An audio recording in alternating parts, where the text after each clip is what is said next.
Hi friends, sunshine ವರ್ಲ್ಡ್ಗೆ ಸ್ವಾಗತ. ಇಲ್ಲಿ ನೋಡಿ, ಮಶ್ರೂಮ್ ಪಲ್ಯ ನೋಡಿದ್ರೇ ತಿನ್ನಬೇಕು ಅಂತ ಅನ್ನಿಸ್ತದಲ್ವಾ. ಈ ಮಶ್ರೂಮ್ ಪಲ್ಯ ತಿನ್ನೋದಕ್ಕೆ ಸೇಮ್ ಚಿಕನ್ ಟೇಸ್ಟ್ ಅಥವಾ ಮಟನ್ ಟೇಸ್ಟ್ ಆ ಥರ ಇರುತ್ತೆ. ಇಷ್ಟೊಂದು ಸೂಪರ್ ಆಗಿರೋ ಮಶ್ರೂಮ್ ಪಲ್ಯನ ಹೇಗೆ ಮಾಡಿದ್ದು ಅಂತ ತಿಳಿಸ್ಕೊಡ್ತೀನಿ. ಇದನ್ನು ನಾನು ಚಪಾತಿ ಜೊತೆಗೆ ಅಥವಾ ಅನ್ನದ ಜೊತೆಗೆ ಸರ್ವ್ ಮಾಡಿದ್ದೀನಿ. ತುಂಬಾ ಟೇಸ್ಟಿಯಾಗಿತ್ತು. ಇವಾಗ ಒಂದು ಪ್ಯಾನ್ ಬಿಸಿ ಮಾಡಿ ಅದಕ್ಕೆ ಸ್ವಲ್ಪ ಆಯಿಲ್ ಹಾಕಿ ಒಂದು ಈರುಳ್ಳಿನ ಹಾಕ್ಕೊಂಡು ಫ್ರೈ ಮಾಡ್ಕೊಳ್ತಾ ಇದ್ದೀನಿ. ಚೆನ್ನಾಗಿ ಫ್ರೈ ಮಾಡ್ಕೊಳ್ಳಿ, ಅಂದರೆ ರಫಾಗಿ ಚಾಪ್ ಮಾಡಿದರೆ ಸಾಕು, ತುಂಬ ಏನು ಚಿಕ್ಕದಾಗಿ ಫ್ರೈ ಮಾಡ್ಕೊಳ್ಬೇಕಂತ ಇಲ್ಲ. ಈರುಳ್ಳಿ ಸ್ವಲ್ಪ ದೊಡ್ಡದಾಗಿರೋದ್ರಿಂದ ನಾನು ಒಂದೇ ಈರುಳ್ಳಿನ ತಗೊಂಡಿದ್ದು. ಅಂದರೆ ನೀವು ಮಶ್ರೂಮ್ ಜಾಸ್ತಿ ತಗೊಳ್ಳೋದಾದರೆ ಜಾಸ್ತಿ ಈರುಳ್ಳಿ ಕೂಡ ಹಾಕ್ಕೊಳ್ಬೋದು. ಇದನ್ನು ನಾನು ರಫಾಗಿ ಚಾಪ್ ಮಾಡಿ ಈ ಥರ ಫ್ರೈ ಮಾಡ್ಕೊಳ್ತಾ ಇದ್ದೀನಿ. ಫ್ರೈ ಮಾಡ್ಕೊಳ್ಳೋದ್ರಿಂದ ತುಂಬಾ ಟೇಸ್ಟಿಯಾಗುತ್ತೆ. ಇದಕ್ಕೆ ನಾನು ತುಂಬ ಖಾರ ಆಗಿರುವ ಹಸಿಮೆಣಸನ್ನು 2 ಸೇರಿಸ್ಕೊಳ್ತಾ ಇದ್ದೀನಿ. ನೀವು ತಗೊಂಡಿರುವ ಹಸಿಮೆಣಸು ಖಾರ ಇಲ್ಲ ಅಂದರೆ ಜಾಸ್ತಿ ಸೇರಿಸ್ಕೊಳ್ಳಿ. ಇದಕ್ಕೆ 1 ಟೀ ಸ್ಪೂನ್ ಆಗುವಷ್ಟು ಶುಂಠಿ ಬೆಳ್ಳುಳ್ಳಿ ಪೇಸ್ಟ್ ಇಷ್ಟನ್ನು ಹಾಕಿ ಹಸಿ ವಾಸನೆ ಹೋಗೋ ತನಕ ಫ್ರೈ ಮಾಡ್ಕೊಂಡಿದ್ದೀನಿ. ಸ್ವಲ್ಪ ಈರುಳ್ಳಿ ಎಲ್ಲ ಕಲರ್ ಚೇಂಜ್ ಆದರೆ ಗೊತ್ತಾಗುತ್ತೆ. ಆ ಟೈಮಲ್ಲಿ ನೀವು ಗ್ಯಾಸ್ನ ಆಫ್ ಮಾಡ್ಕೊಳ್ಳಿ. ಇವಾಗ ನಾನು ಸ್ವಲ್ಪ ಕೊತ್ತಂಬರಿ ಸೊಪ್ಪನ್ನು ಕೂಡ ಆ್ಯಡ್ ಮಾಡ್ಕೊಂಡಿದ್ದೀನಿ. ಈ ಮಸಾಲೆ ಎಲ್ಲ ತಣ್ಣಗಾಗೋದಕ್ಕೆ ಬಿಟ್ಟಿದ್ದೀನಿ. ಇದು ಸ್ವಲ್ಪ ತಣ್ಣಗಾದ್ಮೇಲೆ ಇದನ್ನು ಚೆನ್ನಾಗಿ ರುಬ್ಕೊಂಡು ರೆಡಿ ಮಾಡಿ ಇಟ್ಕೊಂಡಿದ್ದೀನಿ. ಇವಾಗ ರುಬ್ಬಿಟ್ಕೊಂಡಂಥ ಮಸಾಲೆನ ಅದೇ ಪ್ಯಾನ್ಗೆ ಹಾಕಿ, ಪ್ಯಾನಲ್ಲಿ ಆಯಿಲೆಲ್ಲ ಏನೂ ಹಾಕ್ಕೊಂಡಿಲ್ಲ, ಅದೇ ಪ್ಯಾನಲ್ಲಿ ನಾನು ಈ ಮಸಾಲೆನೆಲ್ಲ ಫ್ರೈ ಮಾಡ್ಕೊಳ್ತಾ ಇದ್ದೀನಿ.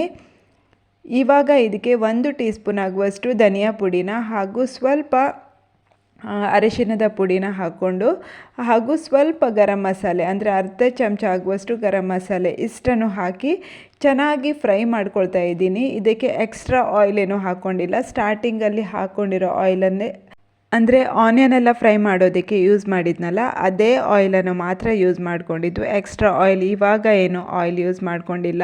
ಇವಾಗ ಇದನ್ನೆಲ್ಲ ನಾನು ಡ್ರೈ ಆಗೇ ಫ್ರೈ ಮಾಡ್ಕೊಳ್ತಾ ಇದ್ದೀನಿ. ಇವಾಗ ನಾನು ಚಿಕ್ಕ ಉರಿಯಲ್ಲಿ ಎಲ್ಲನೂ ಫ್ರೈ ಮಾಡ್ಕೊಳ್ಳಿ.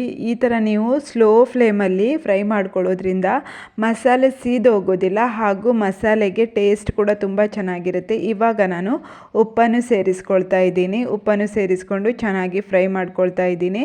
ನಾವು ಶುಂಠಿ ಬೆಳ್ಳುಳ್ಳಿ ಪೇಸ್ಟನ್ನು ಹಾಕೋದ್ರಿಂದ ಈ ಥರ ತಳ ಹಿಡಿಯುತ್ತೆ. ಇವಾಗ ನಾನು 2 ಟೊಮೆಟೊನ ಈ ಥರ ಪ್ಯೂರಿ ಮಾಡಿಕೊಂಡು ಆ್ಯಡ್ ಮಾಡಿಕೊಂಡು ಚೆನ್ನಾಗಿ ಹಸಿ ವಾಸನೆ ಹೋಗೋ ತನಕ ಚೆನ್ನಾಗಿ ಫ್ರೈ ಮಾಡ್ಕೊಳ್ಳಿ. ಈ ಥರ ಫ್ರೈ ಮಾಡೋದ್ರಿಂದ ಹಸಿ ವಾಸನೆ ಎಲ್ಲ ಹೋಗಿ ಟೇಸ್ಟ್ ತುಂಬಾ ಚೆನ್ನಾಗಿ ಬರುತ್ತೆ.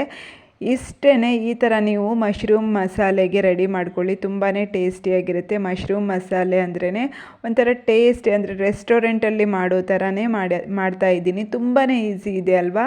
ಇವಾಗ ನಾನು ಟೊಮೆಟೊ ಪ್ಯೂರಿಯನ್ನು ಹಾಕಿ ಚೆನ್ನಾಗಿ ಫ್ರೈ ಮಾಡ್ಕೊಳ್ತಾ ಇದ್ದೀನಿ. ಈ ಥರ ಫ್ರೈ ಮಾಡಿಕೊಂಡು ಇವಾಗ 200 ಗ್ರಾಮ್ಸ್ ಆಗುವಷ್ಟು ಮಶ್ರೂಮ್ನ ರೆಡಿ ಮಾಡಿ ಇಟ್ಕೊಂಡಿದ್ದೆ. ಕಟ್ ಮಾಡಿ ಕ್ಲೀನ್ ಮಾಡಿ ಎಲ್ಲ ರೆಡಿ ಮಾಡ್ಕೊಂಡಿದ್ದೆ. ಇವಾಗ ನೀರೆಲ್ಲ ಏನೂ ಆ್ಯಡ್ ಮಾಡ್ಕೊಂಡಿಲ್ಲ, ಅದೇ ಮಸಾಲದಲ್ಲಿ ಚೆನ್ನಾಗಿ ಫ್ರೈ ಮಾಡಿಕೊಂಡು, ಮಶ್ರೂಮಲ್ಲಿರುವ ನೀರೆಲ್ಲ ಬಿಟ್ಕೊಳ್ಳೋದ್ರಿಂದ ಜಾಸ್ತಿ ನೀರೆಲ್ಲ ಹಾಕೋದಕ್ಕೆ ಹೋಗಬೇಡಿ.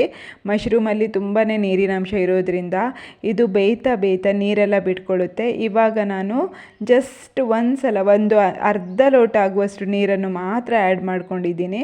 ಇವಾಗ ನಾನು 10 ರಿಂದ 15 ನಿಮಿಷ ಚೆನ್ನಾಗಿ ಬೇಯಿಸ್ಕೊಳ್ತಾ ಇದ್ದೀನಿ.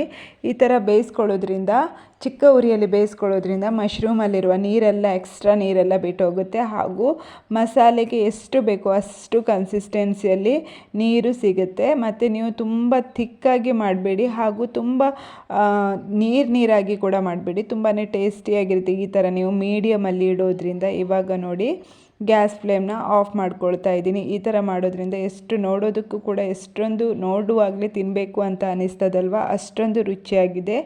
ನನ್ನ ಚಾನೆಲ್ನ ಯಾರಾದರೂ ಫಸ್ಟ್ ಟೈಮ್ ವಿಸಿಟ್ ಮಾಡೋದಾದರೆ ಪ್ಲೀಸ್ ವಿಡಿಯೋಗೊಂದು ಲೈಕ್ ಕೊಟ್ಟು ನನ್ನ ಚಾನೆಲ್ನ ಸಬ್ಸ್ಕ್ರೈಬ್ ಮಾಡಿ ಸಪೋರ್ಟ್ ಮಾಡಿ ಫ್ರೆಂಡ್ಸ್. Thank you.